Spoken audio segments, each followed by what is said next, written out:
لوگ اچھا پڑھنے اور اچھا لکھنے والے کو قابل انسان سمجھتے ہیں، جبکہ حقیقت میں قابل وہ ہے جو اچھا سوچے اور اچھا بولے۔ زندگی میں ملتا تو بہت کچھ ہے، بس ہم حساب اسی کا رکھتے ہیں جو نہ مل سکا۔ جو ظلم کے ذریعے عزت چاہتا ہے، اللہ اسے انصاف کے ذریعے ذلیل کرتا ہے۔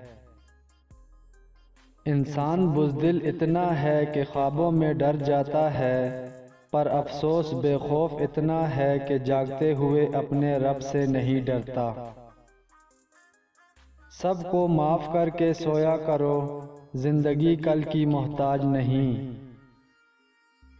ایک آدمی نے کسی بزرگ سے پوچھا، میرا رب اس وقت کیوں نہیں سنتا جب میں مانگتا ہوں؟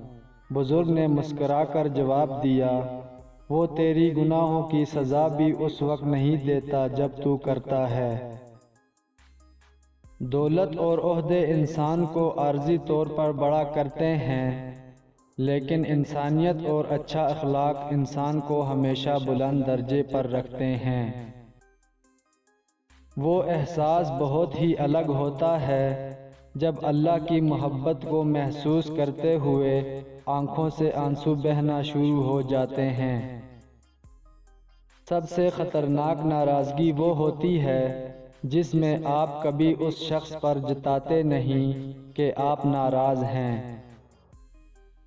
اگر انسان اپنی انگلیوں کا استعمال اپنی ہی غلطیوں کو گننے کے لیے کرے تو دوسروں پہ انگلی اٹھانے کا وقت ہی نہ ملے۔ اکڑ اگر انسان کو نہ بھی گرائے تو اکیلا ضرور کر دیتی ہے۔ میں جانتا ہوں کہ میں کچھ تو ہوں، کیونکہ میرا رب کوئی بھی چیز بیکار نہیں بناتا۔ مایوسی ہمارے لیے حرام ہے، ہمیں اللہ کی رحمت سے مایوسی کا کوئی حق نہیں۔ الفاظ سب کچھ ہوتے ہیں، دل جیت بھی لیتے ہیں اور دل چیر بھی دیتے ہیں۔